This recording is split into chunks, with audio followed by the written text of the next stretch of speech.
வாலிப நாட்களில் நீ +2 படிக்கலாம், காலேஜ் படிக்கலாம், காலேஜ் முடிச்சுக்கலாம். உன் லைஃப் எதை பொறுத்து அமையும் தெரியுமா?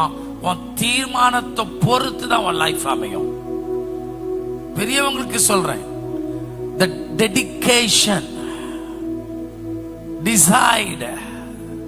நான் என்ன எனக்குள்ள பிரதிஷ்டை பண்ணிருக்கிறேன், இதை நான் செய்யக்கூடாதுன்னு நான் நினைச்சேனோ, இதை நான் பார்க்க கூடாது நினைச்சிருந்தா, இதை நான் உட்கொள்ள கூடாது நினைச்சிருந்தா, இது எனக்கு வேண்டாம், தேவையில்லை, நான் இதை செய்ய மாட்டேன், நீ தீர்மானிச்சிருந்தா அந்த தீர்மானத்துல உண்மையாயிரு.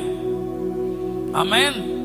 தானியேல் ராஜபோஜனத்தை சாப்பிட மாட்டேன்.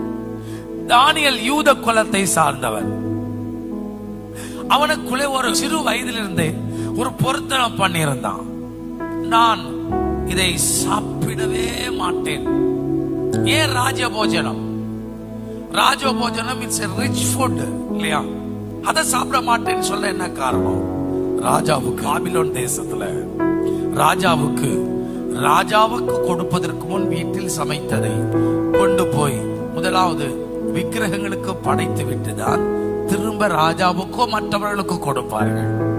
ஆகவே தான் அவன் தீர்மானத்தில் ரொம்ப கரெக்டாக, விக்கிரகத்துக்கு படைத்தவைகளை நான் புசிக்கவே கூடாது என்று அவன் தீர்மானம் பண்ணி, அந்த தீர்மானத்தை உடைக்கிறதுக்கு எத்தனை போராட்டம், எத்தனை குற்றம் கண்டுபிடிக்கப்பட்டான்.